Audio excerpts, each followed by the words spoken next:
How's it going, Ben? What's up, man? Doing good. How you been? I'm pretty good.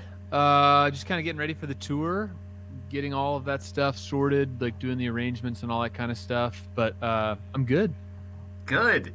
I know it's been a busy past couple of weeks and months for you, putting out the album, putting out the songs, the short film, Yeah, all of that and more. I mean, it's amazing we go from not being too busy during the pandemic to now everything is like, here it yeah, is. it It's really all is, man. here. It really is. And I mean, it feels good to be doing stuff again, but you're also like, oh, here we go. Like we're back. Did you? I assume you missed it a lot being out on the road and being able to be actually in studios and meeting the fans and seeing the fans. Correct? Totally. And I think, it was nice to get a little bit of a breather and to kind of like take a second and realize like, oh man, I have so much to be grateful for. This is because I feel like when you're super busy, sometimes it's hard to slow down enough to really appreciate it. And I feel like now it's fun to get to come back and be like, oh man, what a cool thing I get to do. And like, I'm excited to share it with people again, which is awesome. Well, I can't wait to hear the new music out there as well. I love the album, the Joy of Music, and I mean a great number of collaborations on the album, and it like goes from like one side all the way over to the other with Kenny G, Snoop Dogg, Jim Henson's Creature Shop, Children's Choir, and more.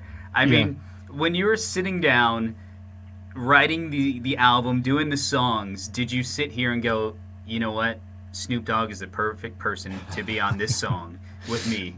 Uh, Honestly, I did actually think that. And what's weird is I didn't start out trying to be like, I'm gonna do a features record, which I mean it isn't. There's a few features, but it's not every song.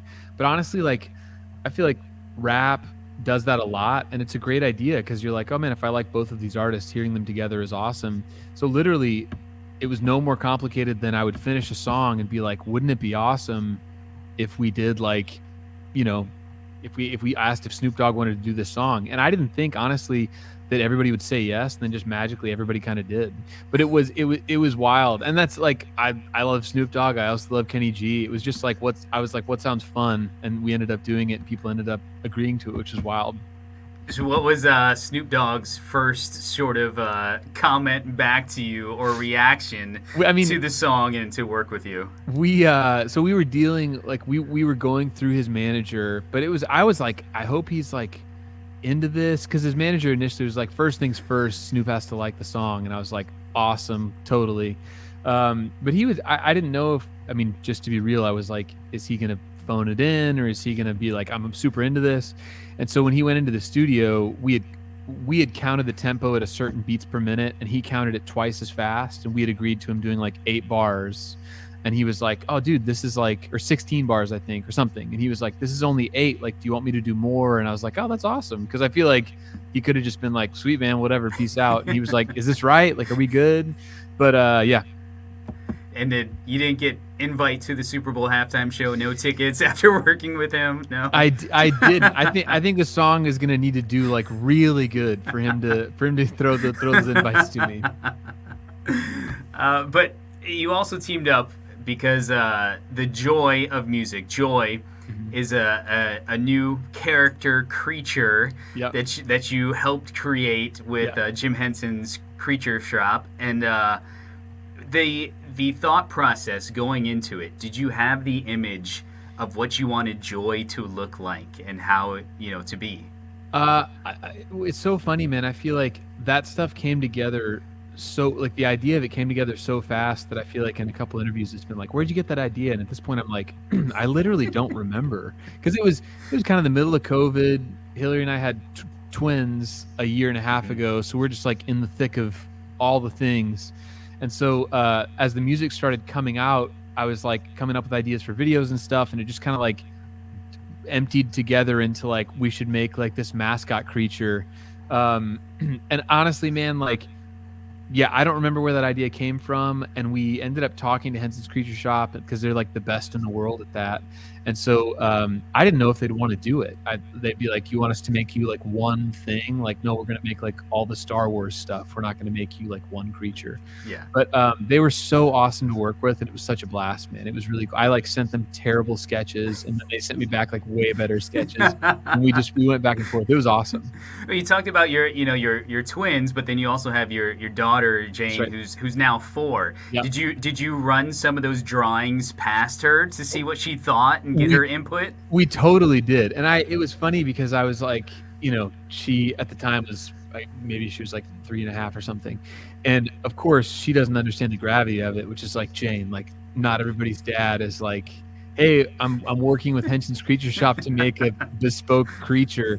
She was like, yeah, I like the fluffy one, and I was like, one day you're gonna look back and be like, this is insane. Yeah. But yeah, she did. She weighed in, and she had good taste. They sent me like 10 characters to pick from, and then we like honed them in. But she picked good ones. Now, do you have pretty much a whole collection of the Joy creature stuffed animals at the house for the kids? Yeah, so they made 2 baby Joys. One of them is yarn, and one of them is like fur, kind of. And so to finish the fur, as soon as we started looking at the fur one, we realized we were probably going to use the yarn one. And I was like, I don't know if we need to have him finish the fur one. It was like kind of expensive. And my manager, Greg, was like, you need to have him finish it and you should give it to your kids. And so I did that. And it's funny because like, I'm not like super precious about like stuff. I don't worry about stuff getting broken, but it's funny to watch them play with it. And you're like, that was handmade by the people that make the Muppets. Please be careful with it. And they're just like, this thing's sick. And you're like, oh yeah. Well, now you've got the Halloween costume to wear this year. Totally. Do you keep it in a closet in the house, or is it? It's kind of about, it's just like just ends up places. It looks pretty hard to walk in and to see in, but it's great. Yeah. Now, along with the album Creating Joy, you also did the short film. Yep. Did that idea come when the album was finished, as you were creating the album, even before the album? It was kind of in tandem. So basically, like, I remember when I wrote the song Supernatural, which is like a fun, like, it's like sounds like a 90s dance song. I was like, man, like the video for this, if there is a video, has got to be dancing. And I'm terrified of dancing. And I was like, maybe I should be in it and like take on a new challenge. And so I did that. And then basically all the other songs started to kind of like meld together with like a narrative where it's like, what if I like fall asleep and meet this creature and he like helps me discover the joy of music again? And then the record's called The Joy of Music. Like it kind of was, everything was in tandem, which was cool. And honestly, part of, I don't want to be like, the pandemic was great. It wasn't. It was awful for so many people. But I think I wouldn't have been able to do this if I had been like playing shows and going and doing stuff. Basically, for the first time in my adult life, I was just able to be like, I don't know, I was able to just work on that, and all of it kind of came together at the same time, which was cool. And I know you put the number out there that people could text to get the short film as well. I know 615-813-6585. Has there been a good response from people texting and checking out the short film? There really has been. And we actually did 3 showings in Nashville and then 1 showing in Chicago of the short film, which was like such a cool event. We basically like watched the short film. The short film is the first 6 songs of the record in order, and then the last song. So we like watched the short film and then we listened to the album after that, like listened to the rest of the album. It was like such a rad event, and people seemed to really enjoy it. So it was awesome. That's great. Can't wait to see that out on tour. I know that's going to be a lot of fun up on the stage. Yeah. You talked about the pandemic, and yes, it was hard on a lot of people. I know before the pandemic, you were out in LA, and you were pretty much in the process of writing, almost finishing the album. Pandemic hit, scrapped the whole thing. Did any of the songs from what you scrapped carry over to The Joy of Music or get reworked? Yeah, so 2 of those songs ended up on The Joy of Music, and it really, when I went out there, I was like, yeah, I'm making the record, this is it.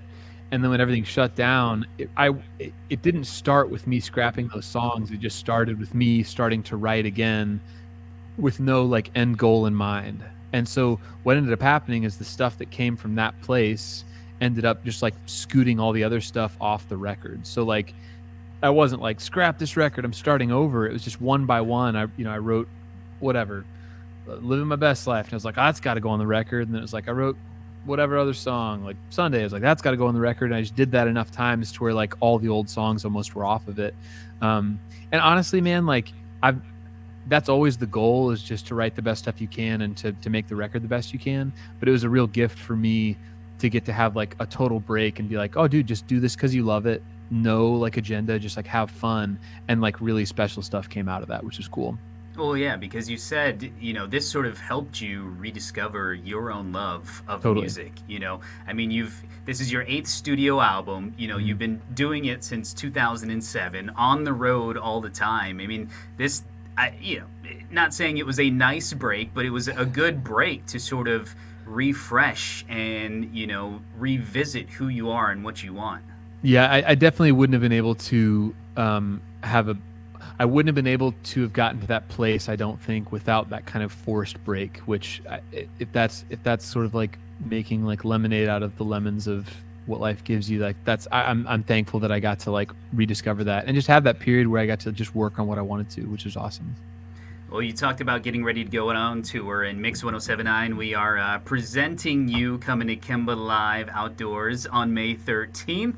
Yep. Can't wait. Outdoor concerts are my favorite, Yes. and it's a great venue for it. Preparing, getting ready for the concert, what can fans expect? I mean, my hope is that people will just be like, man, what a treat that was. I think in an era of music where I feel like in the 60s and 70s, it was about like, man, these people can really play and sing. And I feel like now there's a lot of other aspects to it. And that's not necessarily to say that music is like worse or that anything like that. But I feel like sometimes when I'll play live, people will be like, whoa, you're really good. And you're like, yeah, like I got into this for the music part. Like I play and sing all day. And so like my hope is that people would come and be like, dude, like this is awesome. Like this is music. It's fun. So I think that would be my goal. I just hope they have a good time. And so I'll definitely be like putting the work in to make it the best show that it can be. And like the band is incredible. Like I think it's going to be awesome. When I know I read that you said, probably earlier in your career and before the pandemic, it was about how many albums were sold or how many tickets were sold and everything else like that. Now it's like, you know what? I just want to go out and play. I just want to enjoy the moments, regardless if it's 10 people or 10,000 people there. Totally. Obviously we want people to buy the tickets and go to the show. Yeah. And everyone can get those at axis.com on sale for May 13th. But just the fact that you're like, you know what, I just want to go out here and have fun and put on a show for these people. Because then you're going to get them to come back. You're going to get them to talk about it to their friends and go, oh, you know what, he played this song. Go check out the album. Right. Yeah, man. That is awesome. We can't wait for it. Brand new. I can't believe the song came out in 2015, 7 years ago. Honestly, that's wild. I feel like time is just, well, especially the last like 3 years, just feel squashed into like a month. But I feel like time just moves so quickly, which is crazy, man. I know. I think when it came out, and I'm like, man, that was 7 years ago. We had you in, and you were doing. We did some trick shots with a frisbee, I believe, throwing him through one of our station van vehicles here. Yeah. But that was a lot of fun. Living My Best Life, your new single, out right now. How many steps are you getting in per day? Because you said you're getting in your steps. I try to get a good amount of steps in, man. Like I at this point I do probably more Peloton and stuff like that. But I feel like in the beginning of the pandemic, I just like walked and ran all the time because all of a sudden I remember for the first time ever, it was like I did that for like an hour. Now what else do I do? But I also realized like in a weird way, like making that a big part of my life influences a lot of other parts about it. And it's funny because I feel like I think so much of pop music is kind of about like escaping or like escapism.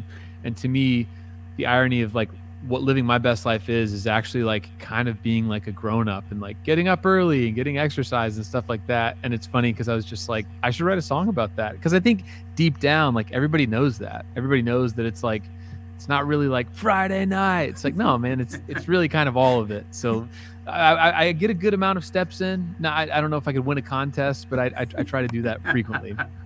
No going out and running marathons trying to finish first for you. No. Well, I know you got the keyboard there. Yes. Are you willing to do "Living My Best Life" for us? 100%. Although I might have to, I may have to do it on my guitar. Can you hear this? I can hear that. You can Yeah, hear yeah, that? I can hear that. The problem is I can't hear that. I'm gonna play it on my guitar. Is that okay? Yeah, that's perfect. I've never Whatever. done that before, actually. Okay. So we'll see how it goes. All right. First. Yes, indeed. Here we go. Is it loud enough? Need to be louder? No, that's great. Well, we'll see how this goes. No promises. This house is now a litany of things I thought I'd never be. A man who has opinions on an ottoman, among other things. I used to think I'd miss the road, the crushing fame, the sold out shows. And I just sing head, shoulders, knees and toes like I'd forgotten. I'm alive and baby, I'm thriving. Yeah. I'm living my best life. I wake up with the sunrise. It does not look a thing like I thought that it would, but I've been getting my steps in.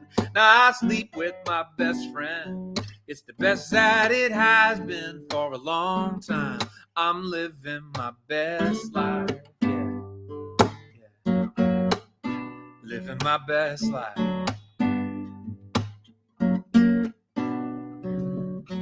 Sometimes this sucks to tell the truth, and I took it hard like people do. But I'm learning how to eat the fruit that is in season. Never thought I'd be a grown-up man. But you know what they say of best laid plans. Now I'm holding on to my daughter's hand, and I've got a reason to be alive. And baby, I'm thriving. Yeah. I'm living my best life. I wake up with the sunrise. It does not look a thing like I thought that it would, but I've been getting my steps in. I sleep with my best friend. It's the best that it has been for a long time. I'm living my best life. Living my best life. I'm living my best life, waking up with the sunrise, looking at things like what the actual hell.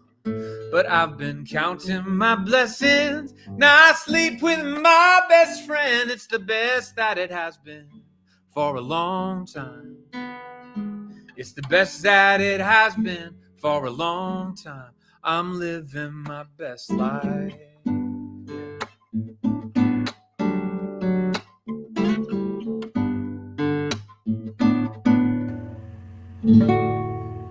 Yes, Ben Rector, "Living My Best Life." First time playing it solo on the guitar. Sounded great.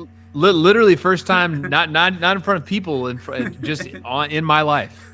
Sounded great. We could never tell. Perfect. Right before this, I was like, I don't think my keyboard is gonna work, so maybe I could try to play this on guitar. I don't know. Well, Ben, we thank you so much for joining us, and I know in the next couple of days we're doing something here called March for Meals, and I'm going to be walking 16 miles, Wow. pushing a shopping cart while doing live cut-ins and broadcasting, all to raise money here for the Mid-Ohio Food Collective. Awesome. I know that your management team had reached out to us as well, wanting to help out and be involved with that, so we just wanted to thank you for being a part of that. Absolutely. Thank you. 16 is a lot of miles, man. I know. I mean, I've done half marathons, but I'm 42 now. Those were in like my early 30s. And I got a 10-year-old and a 13-year-old, so maybe not as active as I used to be. You got this. Just wear some comfy shoes. Yeah, I know. And a couple pairs of socks as well. So yeah. But Ben, thank you so much. Everybody, like we said, Mix 1079 is going to present Ben Rector at Kemba Live Outdoors May 13th. You can go to benrectormusic.com to check out the tour dates, to get your tickets for the album, for the short film, and everything. We look so much forward to it, Ben. Thanks so much, dude. Thanks for having me. Thanks for being here. Have a great one. We'll see you soon. Later. All right.